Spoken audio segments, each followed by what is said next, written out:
There are two ways you can learn lessons in life. One is the hard way and one is the easy way. Now, unfortunately, I seem to have spent a great deal of my time learning lessons the hard way, but the good news is that means that you can piggyback off my experience and learn them the easy way. I'm going to start with one aspect of life which I think is massively beneficial but also is a double-edged sword, and that is the recognition that time is a finite resource and you waste time at your peril. Now I agree with that. I think if you just don't do anything much for a long period of time, it's a waste and you never get the time back. I understand that.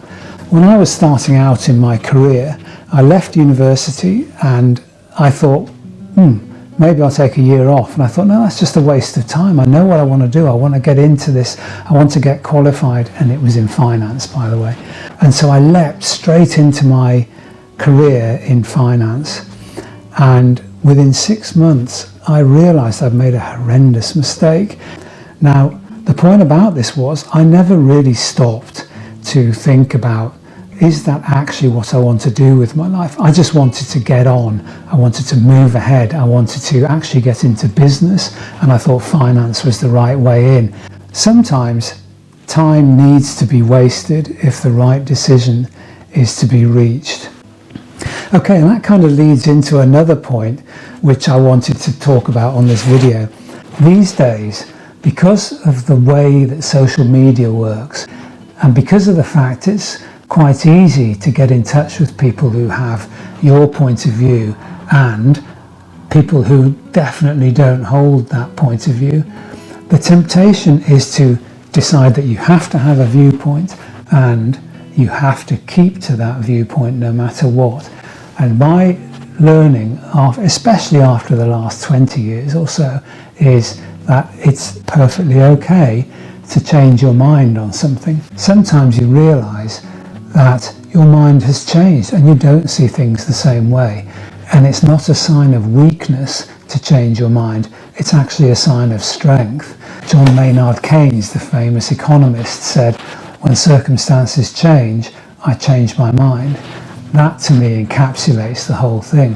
The world is always changing and you need to re-examine your beliefs.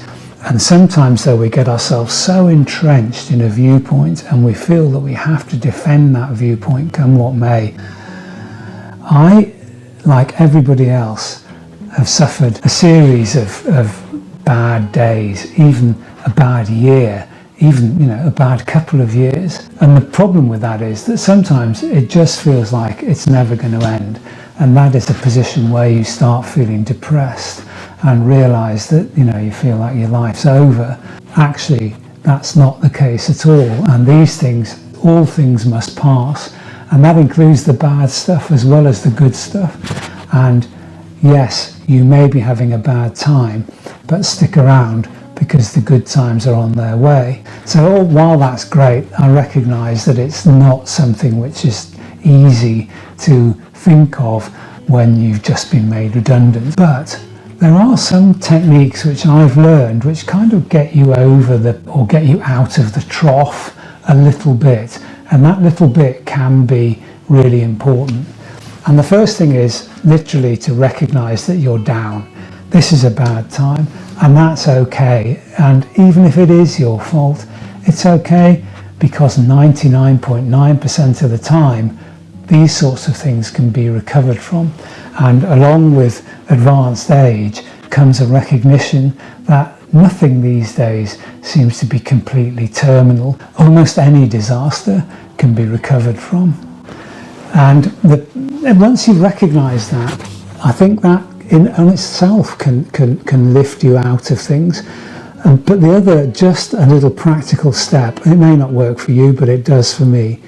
Sometimes when I'm really down, I think I just need to give myself a win. A win of any sort will help at this stage. Doesn't matter how trivial, let's just do it. So if I've been putting off something, cleaning the car, writing a letter to a friend, whatever, if I've just not done something and I've been putting it off, if I do it, that gives you that feeling of, that's a bit better. And that little uptick in your mood can be enough in itself to change the tide, to move things out of the very worst feelings. And you start feeling a bit better. You know, stroke the dog, take the dog for a walk, get out, do a bit of exercise, anything. In as much as it solves none of your big problems, the small problem that you've solved can change your mood and put you in a better place. And for me, that is a real benefit. So yeah, I mentioned running at that point, and it kind of brings me into the next one, which is when you're in your 40s, let's say, it can be really easy to stop taking care of yourself, both physically and mentally. It feels like life is a series of urgent priorities, and the urgent priorities will always seem to leapfrog over stuff. Not doing some exercise in itself on one day, it doesn't matter. It really doesn't matter. But if you don't do anything for a year, that becomes a real issue. When I was starting a business at the age of 40, and I had a young family, and things were not so great at home, I neglected everything other than the absolutely critical elements of getting my business off the ground. And because I neglected everything, I got really overweight. I found my relationship had fallen by the wayside. The ability to recognize that you have to look after yourself is really something important, and it's much too easy to just say, I'll deal with that tomorrow, I'll go for a run tomorrow.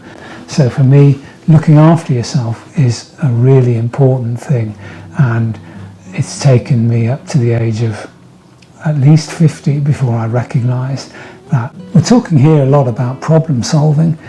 One thing which I will say, which I do know works extremely well, is to recognise that while you're trying to fix things, while you're trying to solve problems, it can be really tempting to say, well, this is such a big problem, it's going to take so much effort, I don't think I can do it, and I'm not going to start. There are lots and lots of truisms about this, but for me, the idea that Rome wasn't built in a day, a journey of 1,000 miles starts with a single step, all those cliches, like many cliches, they actually have a basis in fact. And the whole idea that you can start a journey and see where it leads you is something which I firmly believe. And yes, you're never going to run a marathon the day after you put on your first pair of training shoes, but you can go for your first walk for 3 miles or a mile.